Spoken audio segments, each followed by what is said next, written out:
Their idea made India the world's largest milk producer.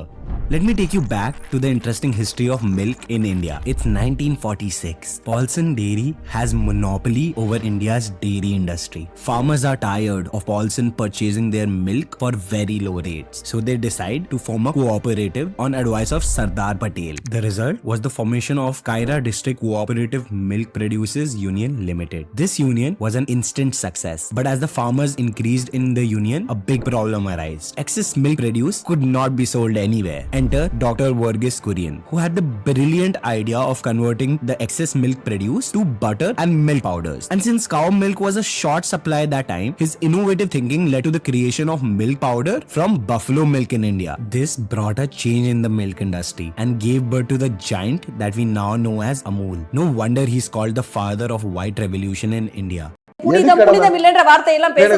எது கடமைன்னு எனக்கு தெரியல. அதாவது வேற்றுமையில் ஒற்றுமை, டைவர்சிட்டி இன் யூனிட்டி அப்படின்ற அந்த கான்ஸ்டிடியூஷனை, அந்த தத்துவத்தை ஏற்றுக்கொண்ட இந்தியாவுல ஆர்டிகல் 25 சொல்லுது. இந்திய அரசியலமைப்பு சட்டம் ஆர்டிகல் 25 என்ன சொல்லுது அப்படின்னாக்கா, அவங்களுடைய மதத்தை பற்றி வெளியில பேசுவதற்கும் அதை பத்தி ஸ்பீச் பண்றதுக்கும் எல்லா விதமான உரிமையும் இருக்குன்றாங்க. ஒண்ணு. ரெண்டாவது விஷயம், ஒரு நடக்காத ஒரு விஷயத்தை இப்போ தெரியும்ல, கேரளாவில் இருக்கக்கூடிய இஸ்லாமிய அமைப்புகள் 1 கோடி ரூபாய் தரோம்டா, நீங்க அதை நிரூபிச்சு காட்டுங்க பாப்போன்னு சொல்றாங்க. ஆதாரம் இல்லாமல் பேசுறாங்க. உமன் சாண்டி ஒரு தடவை சட்டமன்றத்தில் பேசி கொண்டிருக்கும் போது ஏதோ 2500 பேர் இஸ்லாம் மதத்துக்கு பெண்கள் தழுவி இருக்கிறதாகத்தான் தகவல் இருக்கிறது. அது அதிகாரப்பூர்வ இல்ல உமன் சாண்டி களத்துல போயிட்டு இறங்கி நின்று ஆய்வுகள் மேற்கொண்டு அதன் மூலமா வந்தது கிடையாது. இல்ல இருந்தாலும் அது உமன் சாண்டியா போன்றவர்கள் சொல்லும்போது அவர் மக்கள் பிரதிநிதி, அவர் சொல்றது அது வேலிடா வீட்ல சொல்லலைங்க அந்த வார்த்தையை. உமன் சாண்டி அந்த வார்த்தையை அவர் சொல்லிருந்தா நீங்க எடுக்கலாம். சட்டமன்றத்துல சொல்லும் பொழுது அந்த வார்த்தை அங்கீகரிக்கப்பட்ட வார்த்தையா தான் எடுக்க முடியும். இந்தியாவிலேயே முதல் மாநிலமாக வக்ஃப் சட்ட திருத்த மசோதாவை கேரள அரசு செயல்படுத்த இருக்கிறது.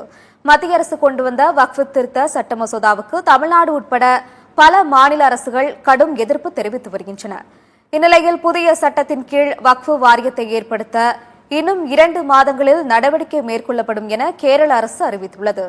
கேரள சட்டசபையில் வக்ஃப் திருத்த சட்டத்திற்கு எதிராக தீர்மானம் நிறைவேற்றப்பட்டிருக்கும் நிலையில் திடீர் திருப்பமாக இந்தியாவிலேயே முதல் மாநிலமாக புதிய சட்டத்தின் கீழ் வக்ஃப் வாரியத்தை அமைக்க உள்ளதாக கேரள அரசு அறிவித்துள்ளது.